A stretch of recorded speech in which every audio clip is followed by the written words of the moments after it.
Good afternoon. It is a pleasure to be here today. I'm Katie Watson. I'm a professor at the medical school, a bioethicist, to be talking about On Immunity, Eula Biss' book. And this book is about three different kinds of bodies, the way I read it. Individual bodies, the body politic, and then a body of knowledge that we have about vaccines and immunity, which Ms. Biss points out also is vulnerable to viruses as inaccurate information goes viral on the internet. So our body of knowledge is at risk too in a certain way. And I hope to talk about all those things in about 40 minutes, and then we'll have about 10 minutes for audience questions at the end. So I wanted to start with the first part, real bodies, because your story starts with becoming a new mother and thinking about vaccines, and you say you fell down the rabbit hole of research on vaccines. So I wanted to start by asking, what's that like for a new mother, trying to think about, there's something about vaccines I'm supposed to check out or know more about, and what did you ultimately decide for your son?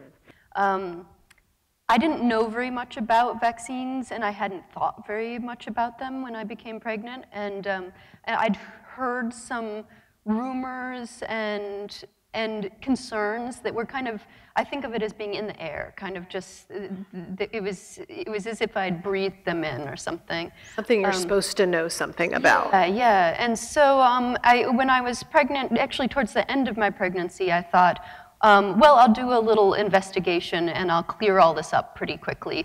And I underestimated how huge and expansive this subject really is. So 5 years later, I had a book, but it was several years of reading and researching, and one question only led me to another. So one of the first questions that I began with was that I'd heard the kind of concerns around me about autism, and so I began researching into that and checking that out. That was one of the easier things for me to resolve in my research, and that happened fairly quickly.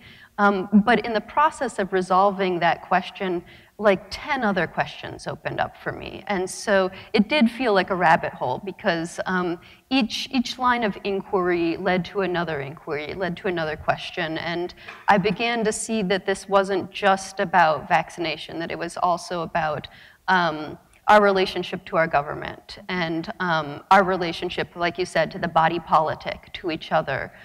It was about community in some ways. It's about our relationship as women to the medical establishment. It's about a history of sexism in medicine. It's about our fears and concerns around what's happening to our environment and ambient toxicity. So the more I read, the more I researched, the bigger it got for me. Interesting. And ultimately, you decided to have your son vaccinated pretty much on schedule. Yeah, and that was actually much easier for me. I think by the time my son was 2 or 3 months old, I had made the decision not only to vaccinate him, but to follow the standard childhood schedule.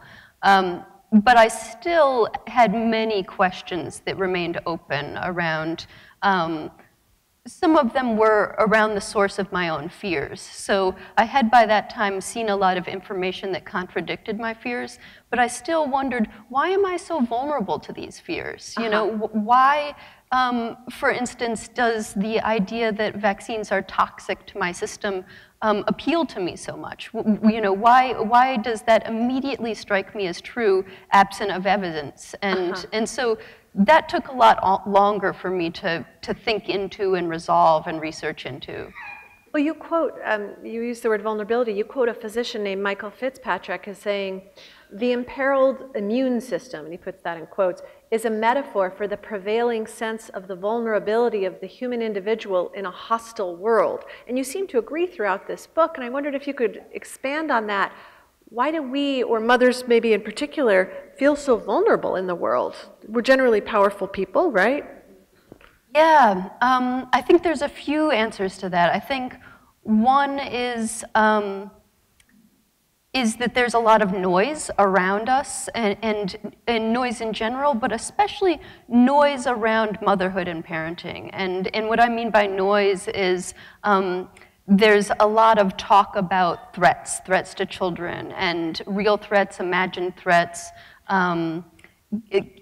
possible environmental catastrophes, poisons that are in our food, air, water. You know, I feel like every time I open a magazine, it's telling me about something that is potentially extremely threatening to my child's life. So there's that sort of noise. And then there's also the messaging to mothers that it's your job to protect your child against absolutely everything. And I think those things combine to create a real psychic problem where you know that you can't protect your child against everything, and yet you feel that imperative. And you want to, and actually you're supposed to. Yeah, you're supposed to. And that's where that metaphor of the immune system, I think, comes in. Because it is the thing that we've decided to imagine as the entity that protects us, right? And so it becomes especially scary to us to meddle with the immune system in any way, because we think of it as, we acknowledge that we as mothers can't offer the full protection that our child is going to need, and we think, okay, well, at least this immune system should be kept as strong and is as intact as possible, because this child in this hostile world is going to need this. And so that, I think, is part of where the fear of vaccines comes from, because we know that vaccines work with and on the immune system, and so we feel like, oh, if we somehow interfere with the system, we might damage this child's ability to protect itself from the world. And I do think Fitzpatrick really gets at something in that there's also a kind of cultural obsession with the immune system in general.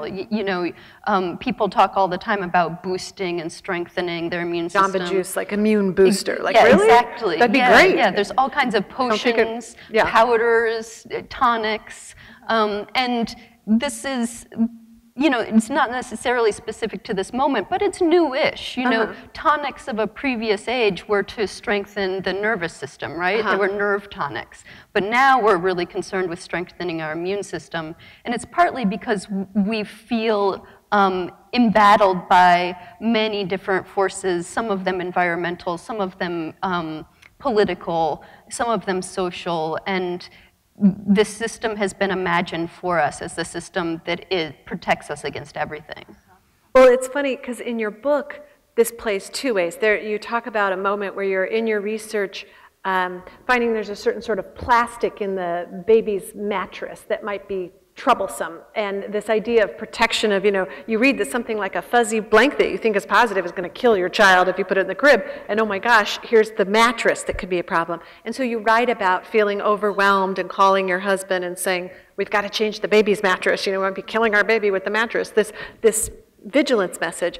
But then you were remarking that in many of reviews of your book, pull that moment because it veers off into a cultural script of the hysterical mother, and that you felt like maybe some of those reviews relished that moment too much, though it's an unusual moment in the book. And I wonder if you could talk about that duality of...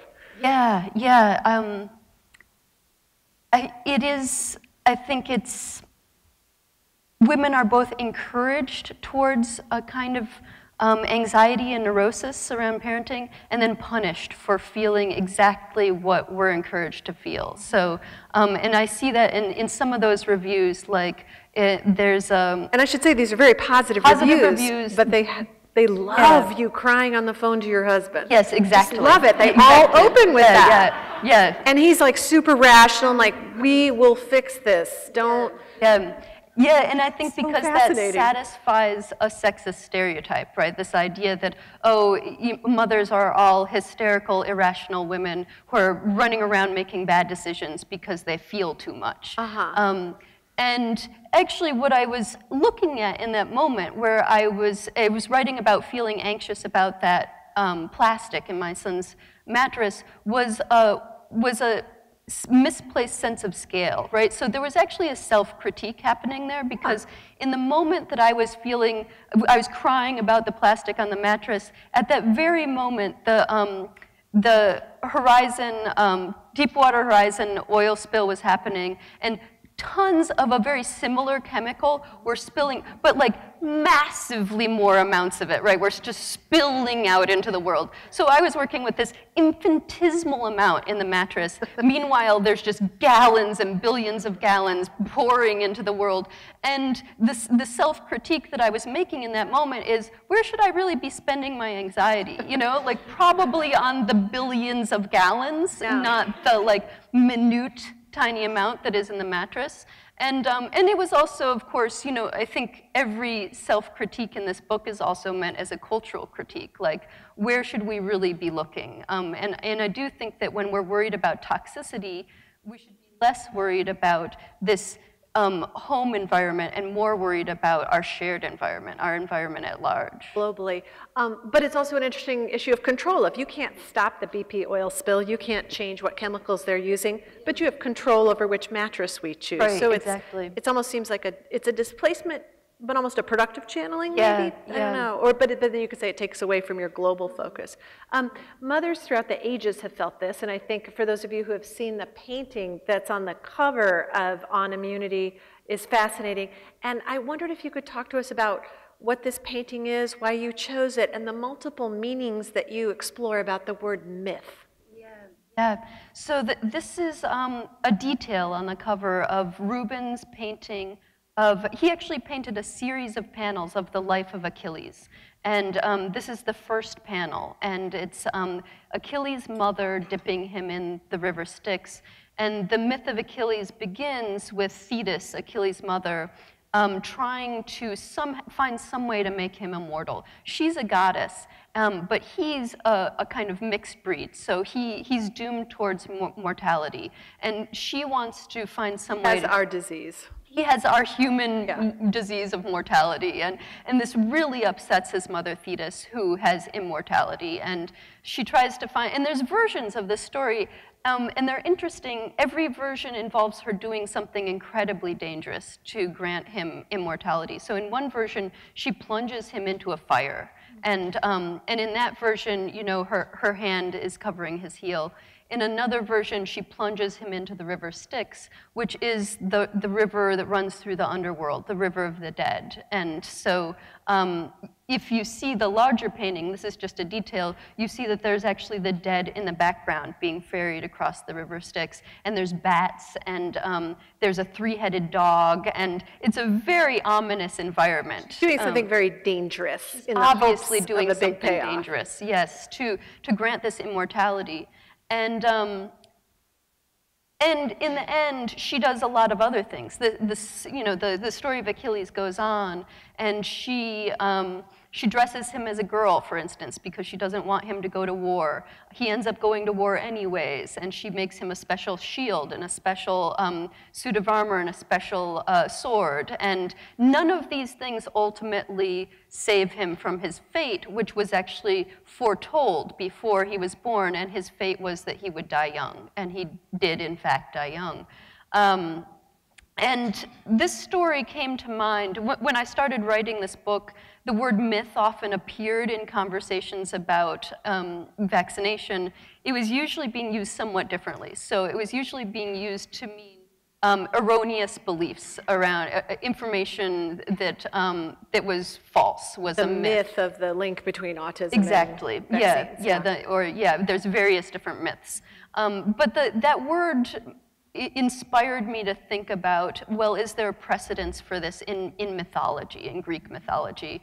And so it made me think back into all of the myths that my mother had read to me when I was a child, and Achilles was the first that came to mind. This gesture, which is a very risky gesture, but it's a gesture that's made out of a desire to make the child invulnerable. And then the other myth that came to mind much later, and that's the myth that closes the book, is the myth of Narcissus. And in this myth, Narcissus is kind of immune to feeling love. Or that's not exactly true. He loves only himself. And this beautiful nymph, Echo, is smitten by Narcissus and follows him around, calling his name, and he ignores her.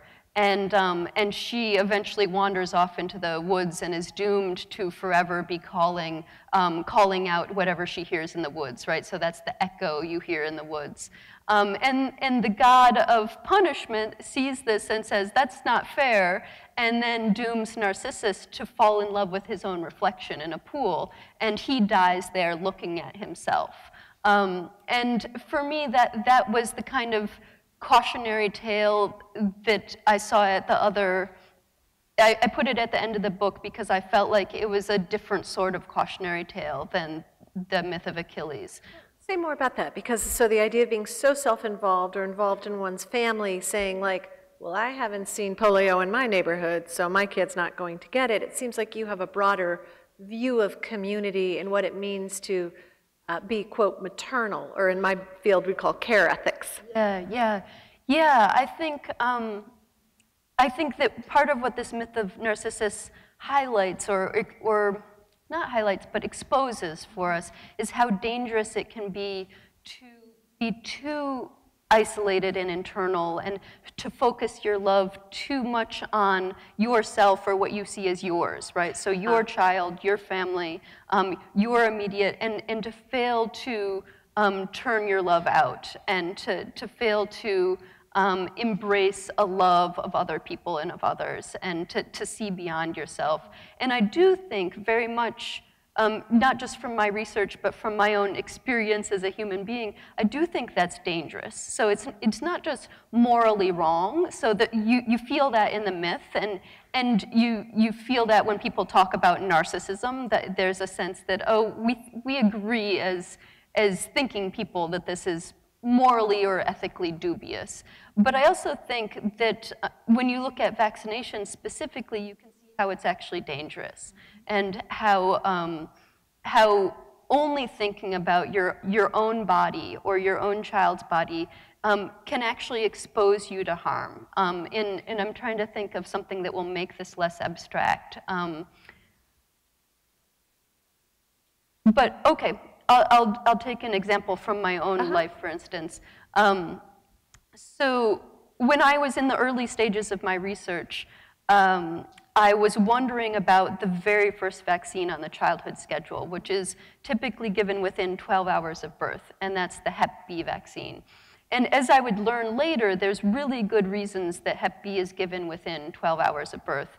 And one of the better reasons is that most infants that contract Hep B get it from their mothers, and most of them get it while they're traveling through the birth canal. So it's a blood-borne illness, and the babies are exposed during childbirth, and many mothers are carrying Hep B and don't know it, because they're not showing symptoms. Hep B is one of these diseases that you can carry for a lifetime and never have any symptoms. But to an infant, it could be deadly. Especially to an infant. Yeah. So it turns out Hep B is a carcinogen, and so it's often responsible for liver cancer, and that's much more likely to happen when you contract Hep B as an infant. So it's much more serious for a newborn baby to get Hep B, even if that baby doesn't show symptoms until they're 30, because that baby is very likely to at some point get liver cancer. Less serious for someone to get Hep B later in life, but that person also runs a risk of getting liver cancer no matter when you get Hep B. None of this I knew when I was getting my research, and this research was very daunting because there are a number of diseases we vaccinate against, and I needed to learn about each one. So I was very overwhelmed. I was like, can I just pause here to say what an interesting cultural shift to the patient-informed consent model, that you needed to learn about each one. I think in an earlier era, you'd say, well, my physician told me to get these, and I would. And as an ethicist, I think that's largely a good thing, but I think we don't talk as much about what a burdensome thing, and you're going to learn about it not from your physician explaining it, but from Google. Yeah. Like that's a hard road. Right, exactly, it is. And I think one of the problems here is that our medical model doesn't lend itself to patient education, though I have to say, this topic is so huge that I'm not sure there is a doctor's appointment long enough to learn everything there is to learn. Right, to be fully informed. Yeah, and I do think that after what I learned about Hep B and maybe 1 or 2 other diseases, if I were only doing this research for myself as a parent, I think I would have stopped and just decided, okay, I actually see that there's many factors here that I wasn't considering, and I'm going to turn this over to my doctor and follow her recommendations. I only continued to research every disease because I was writing a book, and so I think that is where I would have pulled the plug on that. Turn to mattresses. Right. But I was, at that moment where I was feeling like, oh, I'm going to have to learn about every single one of these diseases, I got overwhelmed. And I decided I needed to talk to a doctor. So I went to talk to the pediatrician that all my friends had recommended to me. And I was like 3 days away from my due date. And we sat down and I said, what is the purpose of the Hep B vaccine? So tell me, why I need this. And, or why your baby needs it. Yeah, exactly, why my baby needs this. And yeah, I'm not getting it, the baby is. And he said, oh, it's not important for someone like you. And he knew nothing about me. So in retrospect, I knew that he was responding to what he could see. You white lady in Evanston. Exactly. And he actually didn't even know where I lived. And he said, but he assumed I lived in Evanston. I lived in Rogers Park at the time. And he said, that's just for people who live in the inner city and prostitutes, and drug addicts. And how did he know I wasn't a drug addict? I guess I appeared not to be exhibiting a behavior of a drug addict, but who knows? Some people cover that quite well, So, so knowing nothing about me, he told me that it was a vaccine I didn't need to worry about. For other people. Yeah, and it was only in retrospect that I saw how racialized that exchange was, and that he was very much responding to, what he saw as white, upper middle class professional. And in the moment, I was so overwhelmed that I was just relieved. I thought, one less thing. Yeah, one less thing I need to worry about. Thank you, doctor, I'll see you later. And so my son was not vaccinated within 12 hours of birth, but within 12 hours of his birth, I was transfused because I lost a tremendous amount of blood in childbirth, and I received 2 units of blood in transfusion. And this also didn't occur to me until about 3 months later, that getting a transfusion is one of the things that puts you in a risk group for Hep B because it's a blood-borne illness. Right. And so that not only put me in a risk group, but it put my son in a risk group because we're in such close contact that even though he'd already come through the birth canal, there's, as many of us know, there's a lot of, bloody, pussy, kind of, bodily fluid exchanges happening between mothers and babies. So breast milk doesn't pass Hep B, but, those of us who have breastfed, and I'm looking at Megan, many of us know that nipples bleed when you're breastfeeding, and that, lots of other stuff happens. So it didn't, in retrospect, seem unlikely that if I contracted Hep B, that I could have passed it to my son. Both of these things are minute chances. Sure. So I went and looked up on the Red Cross website, what the instances of people contracting Hep B from a blood transfusion, and it's very, very tiny. But it's much bigger than these instance of side effects that infants experience to the Hep B vaccine. So if I were just weighing numbers, the more prudent thing is to vaccinate the child because that's the less risky maneuver. So in that situation, there wasn't a tremendous amount of risk, but what it exposed to me is that there's many factors that I'm not taking into account, and in this effort, in this kind of narcissistic effort to protect my child by not exposing him to a potentially dangerous vaccine in my mind, right? I had actually exposed him to danger and potentially exposed his future sexual partners to danger, other children, because we also know that Hep B can be passed through close contact between children. Those of us who've seen young children interact know there's also sometimes blood and other things involved. So this is, and I just say this because some people dismiss Hep B as a sexually transmitted disease. Right, what does my baby need a Right, STD and say, why vaccine? are we vaccinating infants against a sexually transmitted disease? Some people find this really absurd because it evokes the image of infants having sex. And, but this isn't what's happening for this particular group. But they're, they're biting each other, or they're, bleeding on each other, or they're, who knows. I think there's also, well, I'm not going to get into the details, but there's other ways. These are disgusting. We can just exactly. It's detail, disgusting, right? And lots of fluids are involved. Well, it's interesting to me that this idea of like the interaction. You talk about people, and some theorists think of like this strong immune system as the new social Darwinism, that like, I'm rich, I'm healthy, and we have strong immune systems, so anything we might get will be fine. And you talk about the under-vaccinated, or people who are not vaccinated, not because of a philosophical stance, but because of an economic or educational barrier. And you write about a woman you spoke with, and you say about how kids with no symptoms of things like, I think it's, pertussis, polio, and others could pass it on. And you say, when I asked a friend how she would feel, she was of this, like, we have strong immune systems, that's our defense. You say you asked her how she would feel if her child contracted an infectious disease and did not suffer from it, but passed it to someone more vulnerable who would suffer. She looked at me in surprise. She had not, she told me, considered that possibility. And it's interesting to me, so I wonder if you could speak to this view. You talk about the biologic beauty of herd immunity, and then reflect on the fact Americans don't want to be part of a herd, that doesn't appeal to us. So could you speak to this concept of community and who we are in contact with and who we might have obligations to? This does offend our sense of being rugged individualists sometimes, this idea that we are part of a herd or a community. Or community is a nicer word than herd.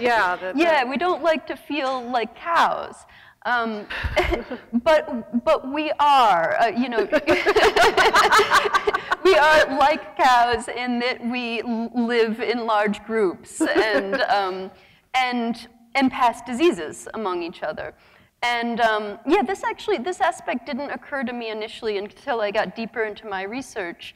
But there's a lot of diseases that can be carried without symptoms. So polio is a great example. Only 1 in 200 people with polio show symptoms of polio. So anywhere, that's why the World Health Organization treats each case of polio as a kind of emergency, because that actually means that there's 200 other people walking around who have polio and aren't showing symptoms.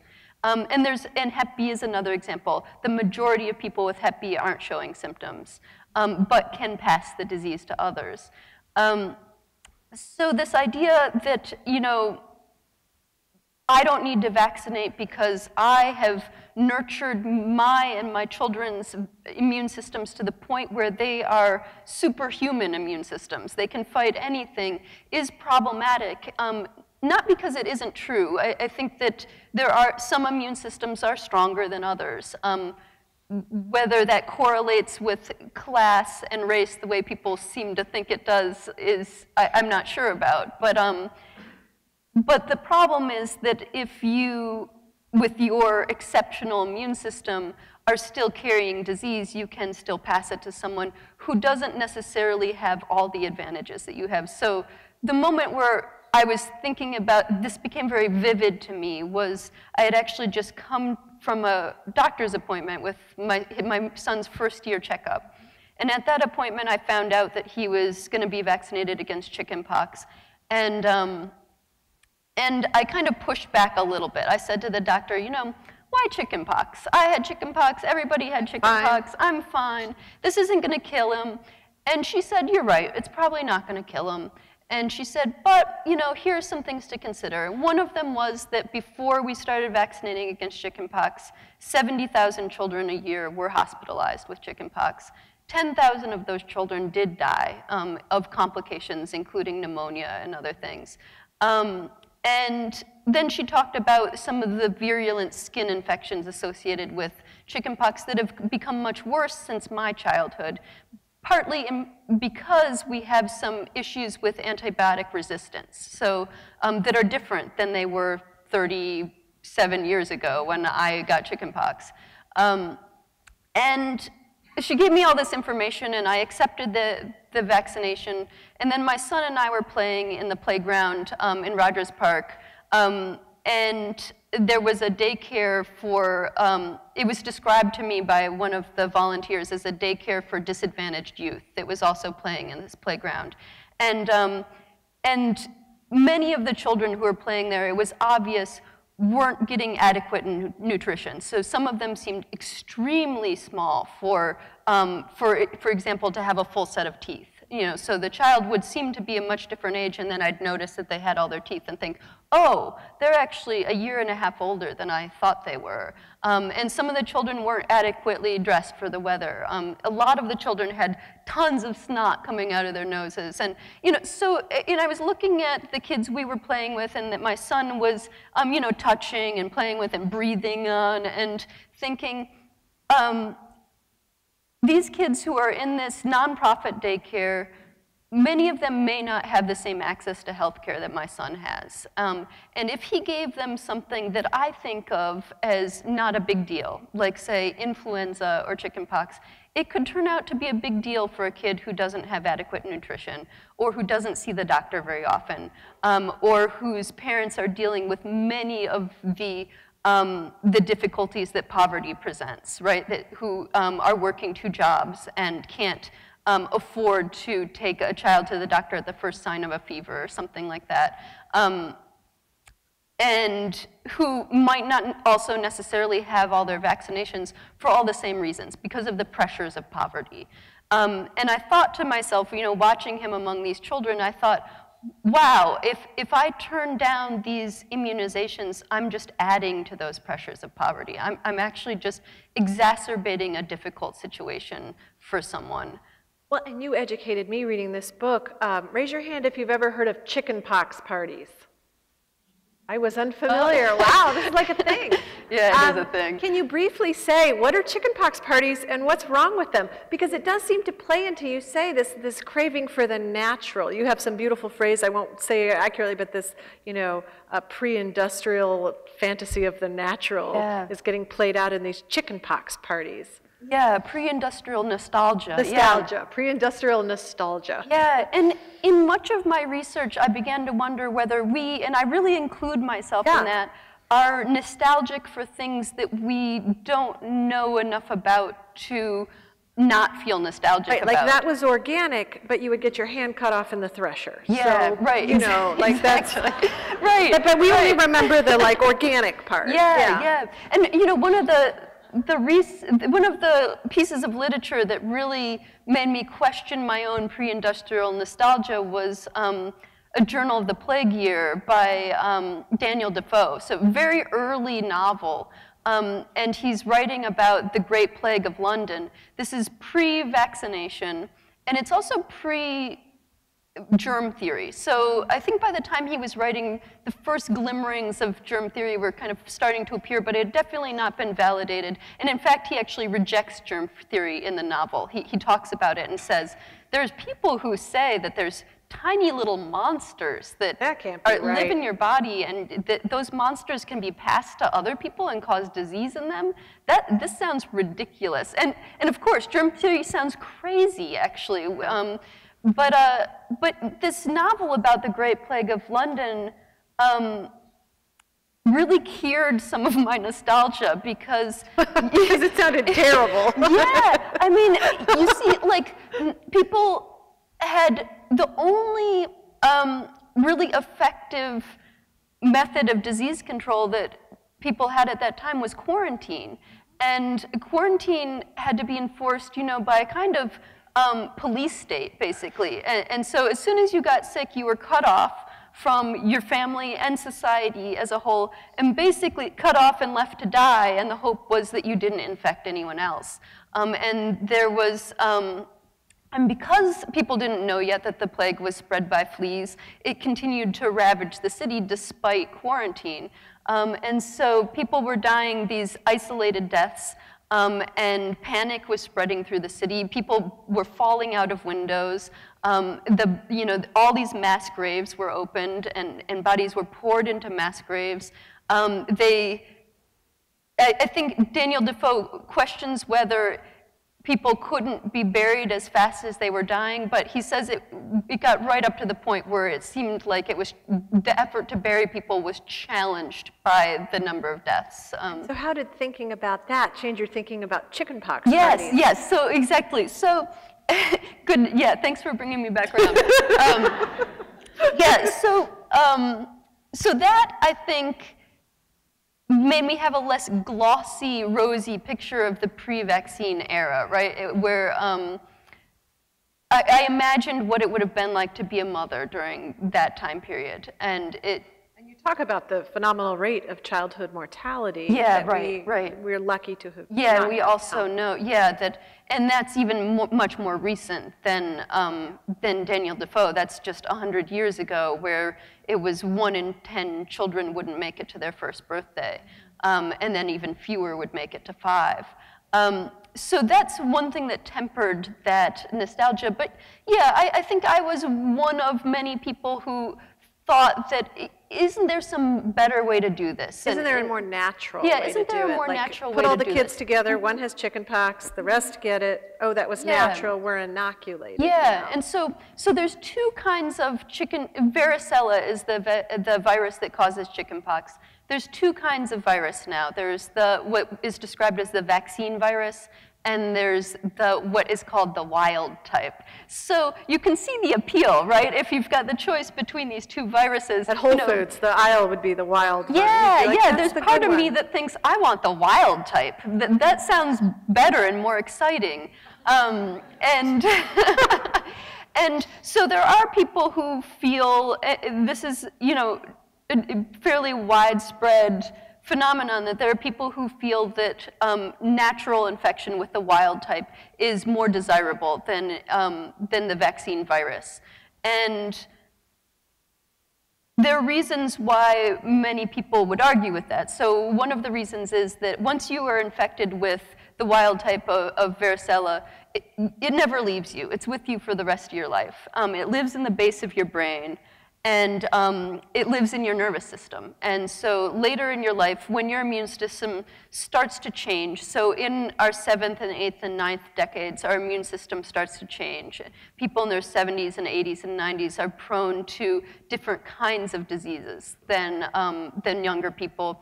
And one of the things that can happen later in life is that this varicella virus reawakens. And it can manifest again as shingles, which can be very painful, but shingles also has a series of complications associated with it, which can include serious things like stroke, but the most common complication is really debilitating pain that can last for a very long time, months or years. And the vaccine virus, this is the weakened or attenuated virus that we've made that produces immunity in people, but does not usually produce chickenpox. That virus we're not quite sure yet how often it continues to live in a person's body. There's evidence that in some people it does stick with you. So it may or may not be with you for the rest of your life, but there's a much lesser likelihood that it will ever decide to reawaken. It's a much weaker virus. It's not capable of doing the things that the wild type can do.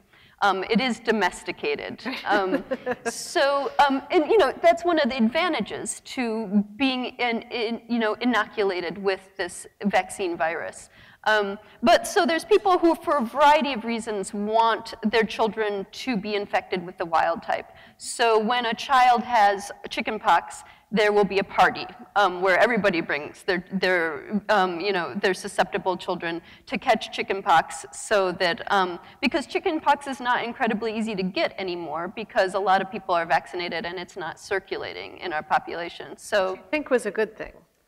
For some people that's a good thing, and some people don't think so. Right. So it's almost like this immunity boosting thing by acquiring it. Well, it's interesting to me. You say, I want to put 2 things together. You said for some of the mothers I know, a refusal to vaccinate falls under a broader resistance to capitalism. This fear of, or just a general feeling of like, corporations are taking over our world. I don't trust big pharma. I'm worried about toxins and pollutants. And those are all super legitimate fears.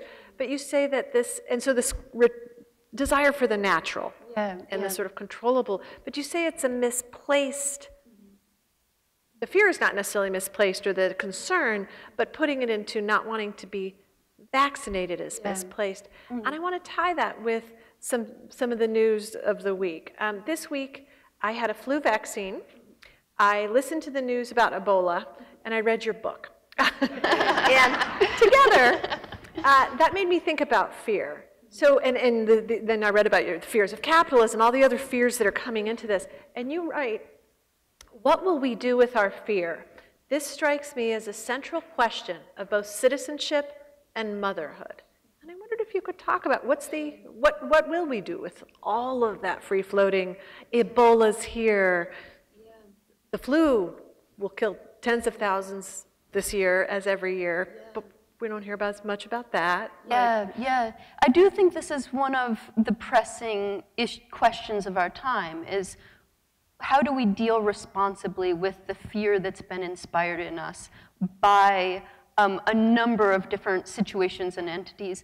And I think that you can refuse to act from your fear even when that fear is legitimately earned. So for instance, capitalism I think is a good example in that I think there's much to fear and be skeptical of in capitalism. And I think that one can actively resist capitalism while also making use of the products of capitalism, right? So it's not mutually exclusive. I can sit here and talk to you about concerns I have with capitalism while wearing clothes that I bought in a store and that were produced in a capitalist system. And I think the same thing is true. One can resist capitalism quite actively while still vaccinating your child and using vaccines that are a product of capitalism. And actually, when you look really closely at vaccination, the system as a whole doesn't act like capitalism.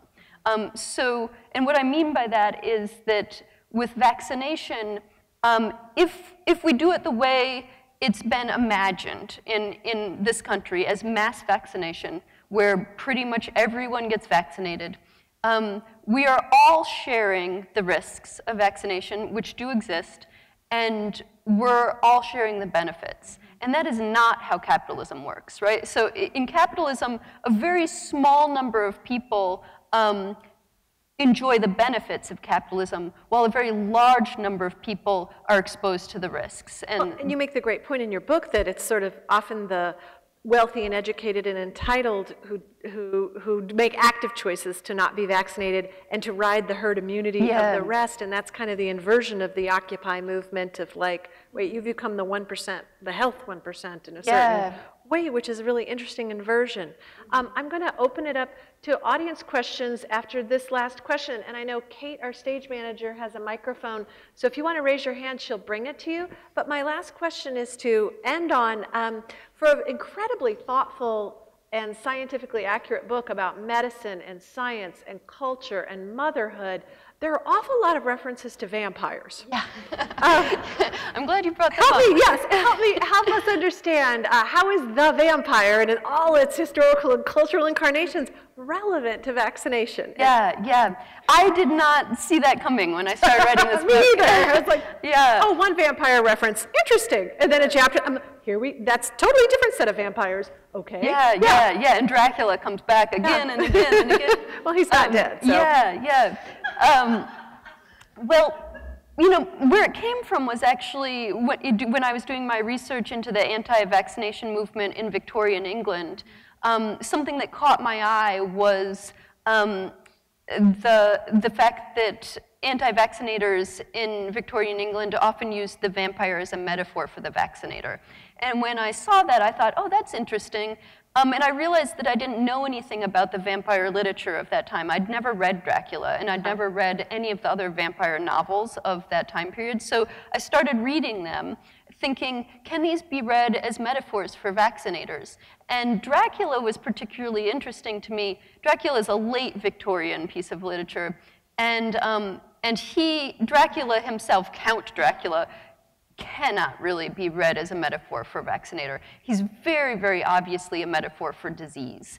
And then that became interesting to me, and even more interesting as I went and began studying with some immunologists and learning more about viruses. The more I learned about viruses, the more viruses seemed to resemble vampires in their, in the fact that neither one is technically alive, both of them are parasitic, they can both go into long dormant phases. Let's see, what else? They can't reproduce without entering the body of a living thing. So there's all these many similarities. So vampires became an interesting way to think about disease and contagion. But they're also, to me, the more I worked with vampires, the more I thought that it was a powerful way to talk also about social interaction, and specifically social power, and how we draw on each other, and who sucks whose blood, and so I played with the metaphor. That body politic. Yeah, in the body politic, who's drawing whose blood, and I became interested in this idea of the vampire is a place where we think about what we ask of each other in order to sustain our own lives. And I think each one of us is actually vampiric in certain ways. I don't think any one of us is not a vampire in some small ways. Food for thought. But you know, some of us draw on the social body more heavily than others. And that became a very interesting thread of thought that I followed through the whole book. Yeah, it's very rich. I want to open it up.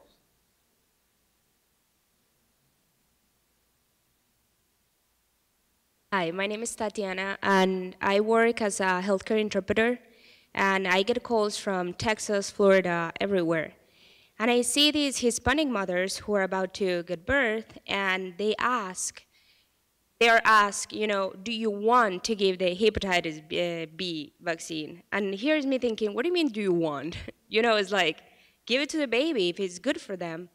Which is the same answer that they give to doctors, like, what do you mean if I want? What do you recommend? And some of these moms say, oh, no. Or some of them say, sure, I mean, why are you asking me? So my question is, some of the doctors and the nurses dismiss this answer, whether it's yes or no. And do you have any opinion about like how the healthcare is treating, the healthcare system, doctors and nurses are treating this very obvious problem, you know, it's like, it's huge, it's hepatitis B. I mean, if the kid gets it. So, like, to me, it's a very lenient system that it needs to be addressed from that, you know, that very moment that a doctor needs to educate the mother. So what do you think about that? Yeah, this is a really good point, and I think it's a tricky situation because you do need informed consent because there are risks that go along with every vaccine. Hep B is remarkably safe, that vaccine. The incidence of side effects is extremely low, but they happen sometimes, especially in children who have very severe allergies. And with a newborn baby, you don't know yet whether that's the situation for that baby. There are many more risky situations in life, for sure, like putting that baby into the car to take it home from the hospital involves more risk than administering the Hep B vaccine. But because there is risk involved, the parent needs to be asked, will you do this? But I think your point is good in that that question should be attended with education on, here's why we're doing this. We're doing this because we don't know whether you, the mother, are infected with Hep B or not, and you probably don't know either. And we also don't know who else is coming into contact with this child. And we also don't know the future of this child and who, you know, how they might get infected. So this is why we're making this recommendation. And that does involve a certain amount of what I think is now being called slow medicine. So, you know, slowing that interaction down so that you can actually tell the parent what the thinking is behind the procedure. And that, you know, that's counter to some of the efficiencies that the system is trying to maintain.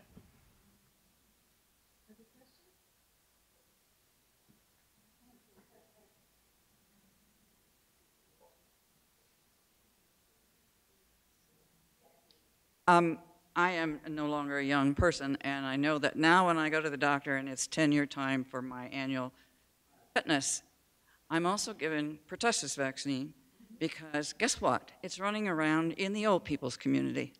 I wish you would talk about mothers who drag their unvaccinated children into old people's homes and expose all of us to diseases we don't want anymore because our immunity is failing.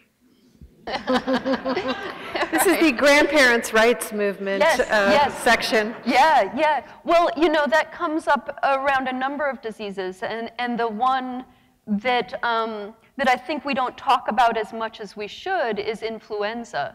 And one of the big issues with influenza is that typical seasonal influenza, so not H1N1, but typical seasonal influenza, is most dangerous for the elderly.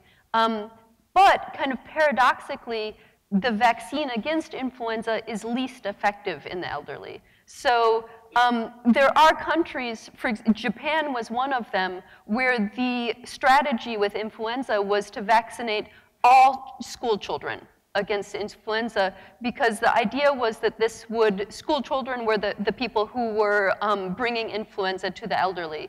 And so the idea was that they would vaccinate this entire population to protect another population. And a lot of vaccines work that way. So all of us are recommended to get a rubella vaccine. Rubella is not that dangerous for almost everyone. It's not a serious disease except for pregnant women. And it's not necessarily most dangerous for the woman, but for the fetus. Can you say one sentence about scientifically then, why wouldn't you in Japan vaccinate the elderly or vaccinate pregnant women? Might be a different category. Yeah. But so you said that's how immunity works. Can you say another sentence about that? Like why wouldn't in Japan we target the elderly? Right. Well, the vaccine actually doesn't work as well in the elderly. So so the number of people who are vaccinated, say you vaccinate 100,000 people, right. And the vaccine, I don't actually know what the rate is of it taking in the elderly, but it's much lower. So let's the side say, effects or adverse events might be higher. Yeah, and so let's say it's maybe 20% in the elderly, or 20% of the people who are vaccinated mount immunity. In a healthy adult, it's higher, and in a child, it's actually much higher. So that was part of the thinking. This was actually a result of early mathematical modeling of herd immunity, the strategy in Japan. Because they ran computer models to see, okay, who is going to mount the best immunity and who needs the most protection, and they came up with this strategy. And it was partly because school children were able to mount the best immunity to influenza. They weren't necessarily the most vulnerable group, though. They were the group that was going to offer protection. Yeah. And we do this in lots of different ways. This is one of the things I find beautiful about vaccination, actually, is that it's again, one of these rare cases in this country where a majority is encouraged to protect a minority. Huh. So, and the minority is the portion of the population that is particularly vulnerable to a given disease. So, for instance, developing fetuses are in general in our population a minority. A vast majority of people get immunized against rubella to protect those developing fetuses. That has had a really remarkable effect on the rate of birth defects in this country. So it used to be, I think the number was somewhere over 20,000 birth defects a year from rubella, and that has come way down. And some of those were very severe defects that involved mental disabilities. And so that sort of defect has come way down because rubella isn't circulating in our population. End of our time here. Thank you very much, Katie and Eula. Yeah, that's great.